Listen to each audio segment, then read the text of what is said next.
Bismillahirrahmanirrahim. Assalamualaikum warahmatullahi wabarakatuh. Selamat datang kembali di channel dakwah tanpa batas. Dan di video ini akan melanjutkan kisah perjalanan hidup Abu Bakar As-Siddiq.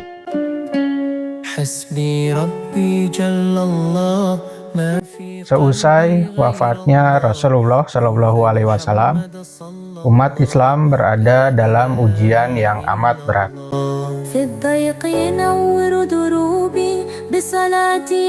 Gelombang kemurtadan dan sikap pembangkangan merebak di berbagai penjuru.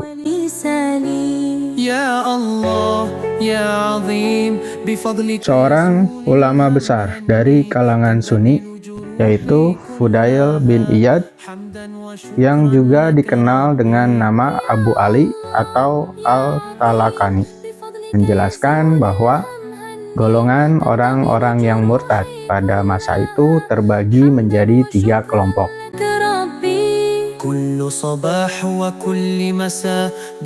Pertama, mereka yang benar-benar meninggalkan Islam dan kembali menyembah berhala sebagaimana masa jahiliyah dulu.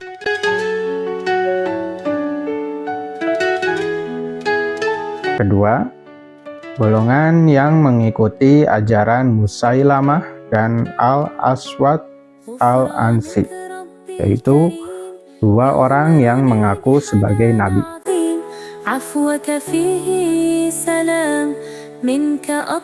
Adapun kelompok ketiga adalah orang-orang yang masih menyatakan diri sebagai muslim, namun menolak menunaikan zakat.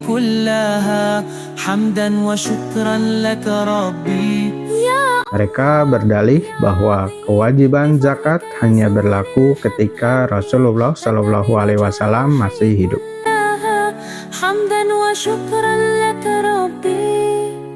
Di tengah situasi genting itu, Umar bin Khattab bersama sebagian sahabat mengajukan usul kepada Abu Bakar selaku khalifah pengganti Rasulullah SAW.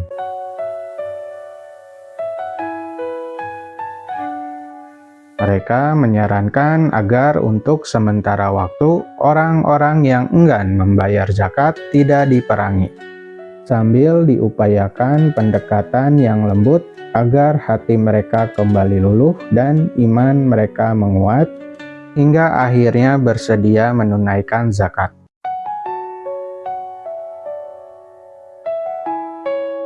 Tapi Abu Bakar As-Siddiq memiliki pendirian yang tegas.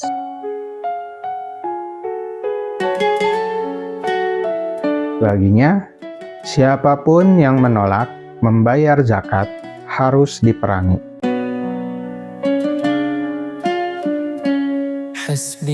Umar bin Khattab pun mempertanyakan keputusan tersebut, sambil mengingatkan sabda Rasulullah SAW, "Aku diperintahkan untuk memerangi manusia hingga mereka mengucap, 'Aku bersaksi tiada ilah selain Allah, dan bahwa Muhammad adalah utusan Allah.'"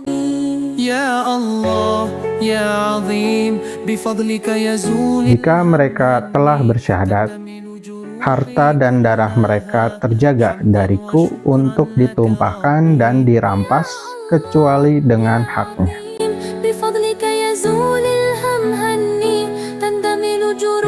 Mendengar itu, Abu Bakar menjawab dengan penuh keteguhan, "Demi Allah, seandainya mereka enggan untuk menyerahkan anak unta yang sebelumnya mereka serahkan kepada Rasulullah SAW, pastilah akan aku perangi mereka atas apa yang mereka lakukan itu."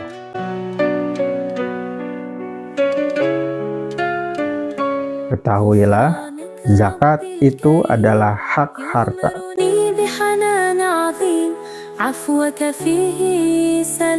Dan demi Allah, Aku pasti akan perangi setiap orang yang membedakan antara sholat dan zakat.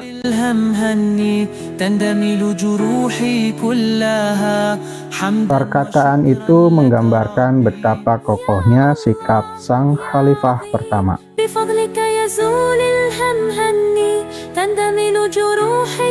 Hingga akhirnya Umar pun menerima dan membenarkan ketegasan tersebut.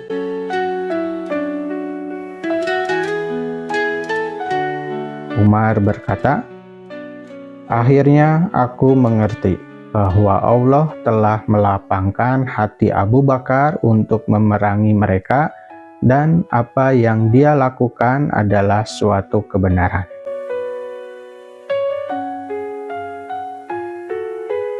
Kemudian Umar mengingatkan dengan firman Allah, "Jika mereka bertobat dan mendirikan salat dan menunaikan zakat, berilah kebebasan kepada mereka untuk berjalan."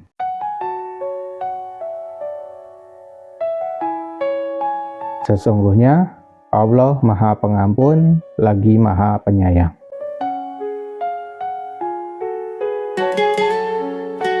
Dalam riwayat lain, Umar sempat berkata, "Wahai Abu Bakar, bersikap lembutlah kepada orang-orang.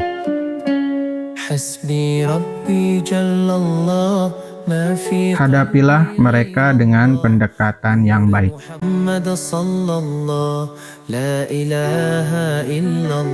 Tapi Abu Bakar menjawab dengan nada yang mengandung keheranan sekaligus ketegasan, "Wahai Umar, ketika masa jahiliyah, engkau adalah orang yang sangat keras.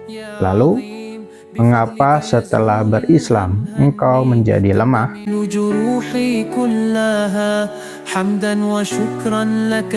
Lalu, Abu Bakar menegaskan kembali pendiriannya, "Wahai Umar, wahyu telah terputus dan agama telah sempurna.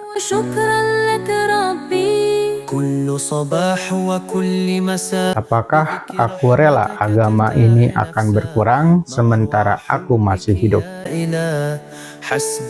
Wallahu a'lam bishawab.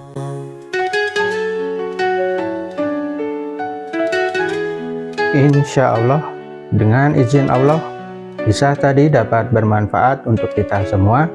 Jika ada hal yang baik, itu datang dari Allah. Dan jika ada hal yang buruk, itu datang dari diri saya pribadi.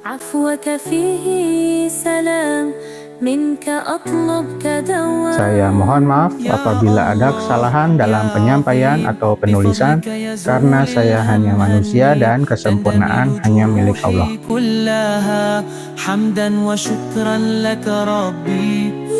Jazakumullah. Wassalamualaikum warahmatullahi wabarakatuh.